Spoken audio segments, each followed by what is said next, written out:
ultralibéral derrière Macron. Alors aujourd'hui, il est hors de question de se lancer dans une analyse de ces résultats. Je ne suis pas un politologue, mais nos structures politiques devront s'interroger à l'avenir sur cette recomposition des partis qu'ont réclamé les Français. On le voit, ça y est, le soleil arrive.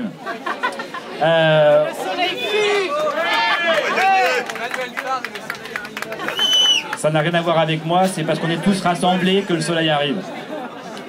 Donc je disais que cette élection nous fera réfléchir à l'avenir sur la structuration de la vie politique française.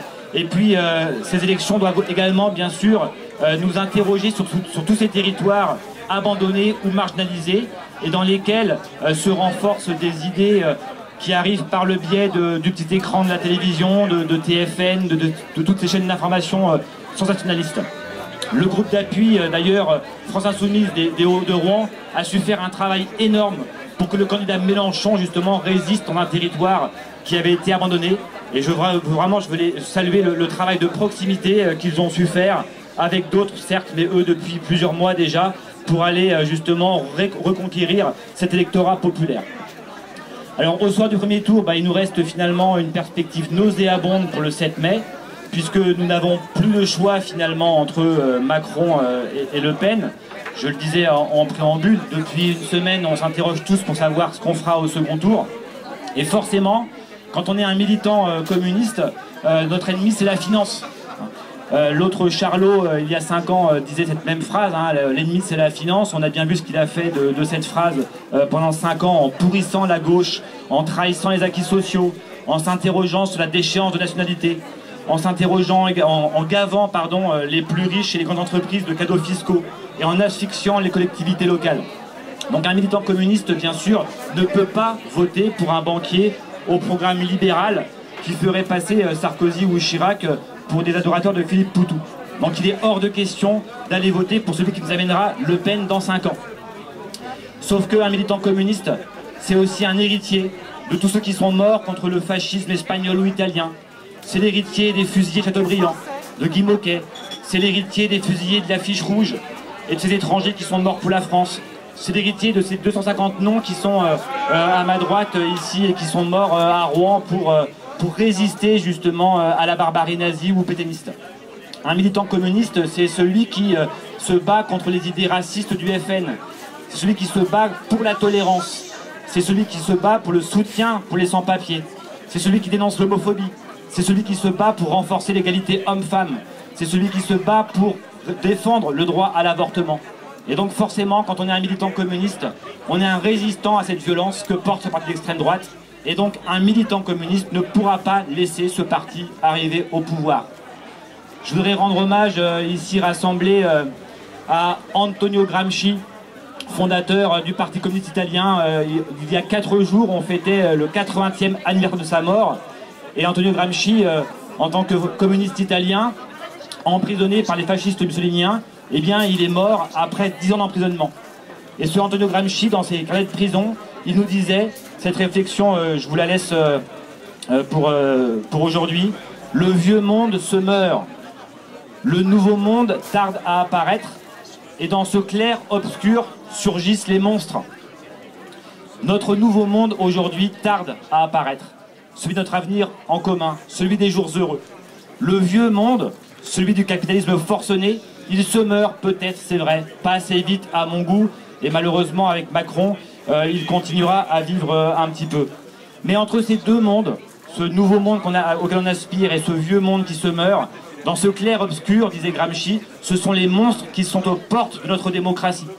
Alors oui, le 7 mai, on va devoir gagner du temps pour que notre nouveau monde prenne son arrivée. Et pour ça, on va devoir faire barrage au monstre Le Pen en votant pour l'autre Macron. Je sais qu'ici, certains s'abstiendront, voteront blanc, tout est respectable. Mais les militants que nous sommes, en effet, feront tout pour que ce monstre reste aux portes de notre démocratie. Par contre, le 8 mai, en effet, il faudra commencer la libération du pays en s'opposant et résistant à Macron. C'est ce que disait Jean-Luc Mélenchon, d'ailleurs, hier soir, au journal télévisé, en se proposant d'ailleurs d'être le chef du gouvernement avec une majorité parlementaire Et en effet, et je terminerai avec ça, désolé d'avoir fait un petit peu long, mais le 8 mai, il y a un 3e tour des élections qui débutent avec les législatives. Et dans ce mauvais système qu'est la 5e République, ces élections législatives seront une nouvelle occasion de concrétiser, par des victoires cette fois, l'espoir qu'a suscité Jean-Luc Mélenchon lors de la campagne présidentielle et de concrétiser l'envie de changement progressiste de près de 20% des Français et de 26% à Rouen. 212 circonscriptions au vu des présidentielles sont à enjeu pour nous. Nous, ce sont tous ceux qui ont choisi le bulletin Jean-Luc Mélenchon au premier tour des présidentielles. Nous sommes donc dans une situation très intéressante, mais ô combien compliquée malgré tout, puisque pour gagner, il faudra se rassembler pour ces élections. L'enjeu est énorme, celui d'avoir une immense force parlementaire de résistance et celui de reconsolider une gauche tellement malmenée par les sociaux-libéraux depuis des années et un PS lorgnant tellement sur sa droite que beaucoup ont oublié que c'était de gauche.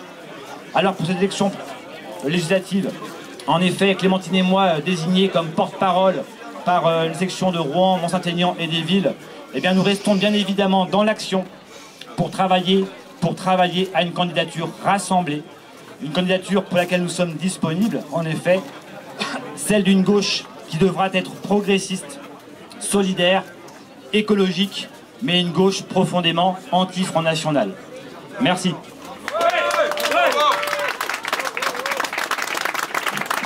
Je suis un peu moins longue que Manu, normalement. D'abord, bonne fête des travailleuses et travailleurs à tous. Une saveur particulière, personne ne peut l'ignorer, en cet entre-deux-tours. Silence! Je vais commencer par le pire, pour terminer sur l'espoir qui nous anime toujours en tant que communistes.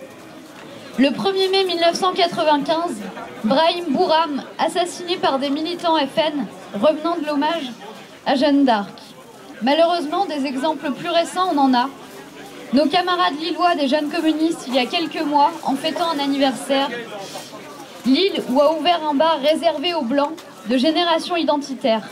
Le même groupe, on peut dire milice, qui en avril tournait dans les rues de Rouen, je cite, pour libérer les commerçants des racailles et de l'extrême gauche.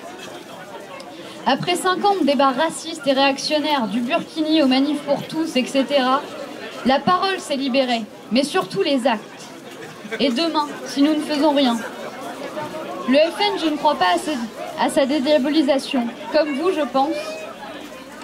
Je ne crois pas non plus à un soi-disant programme économique ou social de gauche. Apprentissage à 14 ans, fin des 35 heures par accord de broche. La famille du château de Montretout n'a qu'un intérêt, faire fructifier son héritage en faisant grimper la haine. Face à cela, nous n'avons qu'un mot à la bouche, la paix, la paix, la paix. En disant cela, j'ai forcément une pensée pour mes camarades kurdes et les prisonniers palestiniens actuellement en grève de la faim. La paix, nous l'avons répandue durant cette campagne, parfois et souvent sur les terres du parti frontiste, comme à Roubaix où Jean-Luc Mélenchon est en tête. En ce jour syndical et en tant que communistes, nous ne pouvons que redire, travailleurs de tous les pays, unissez-vous. Là où on prône la division entre les plus précaires, nous formons l'union pour gagner demain face aux plus puissants. Quand lundi, supprimer l'école aux enfants d'étrangers, nous disons, garantissons une école gratuite entièrement jusqu'à 18 ans. Lundi, supprimer l'aide médicale d'État aux étrangers, nous disons, sécurité sociale pour tous remboursée à 100%. Lundi, supprimer les allocations aux étrangers, encore et toujours, nous disons stopper l'évasion fiscale. Des exemples, il y en a plein. Notre choix est clair. Un communiste combat la haine, le rejet. Nous venons de faire des mois de campagne en commun, que ce soit l'Avenir ou la France, en commun aussi pour nos multiples partenaires. Et il faudra continuer, car si dimanche on bat Le Pen, lundi nous battons Macron, dans la rue et aussi aux législatives. Les forces politiques traditionnelles se sont décomposées. Nous sommes, forts de nos 20%, la nouvelle première force de gauche du pays. Et quelle gauche? Combative, forte, militante, du progrès, à l'image de Podemos, de Syriza, de Bernie Sanders aux États-Unis. Des grands mouvements qui se créent partout dans le monde où ça bouge. J'aurai mal dimanche, mais lundi, je sais que je serai déjà acharnée au travail avec mes camarades pour créer une résistance et construire des alternatives au monde d'austérité et austère qu'on nous impose. Je suis pleine d'espoir parce que j'ai une bonne nouvelle. 30% des jeunes ont voté Jean-Luc Mélenchon. On a peut-être perdu la loi travail, mais ces mois dans les rues, ce n'était pas rien. Nous avons créé une génération de jeunes qui refusent d'être des machines à produire. Je vais reprendre pour finir un slogan des jeunes communistes. Le capitaliste n'a pas d'avenir, nous si.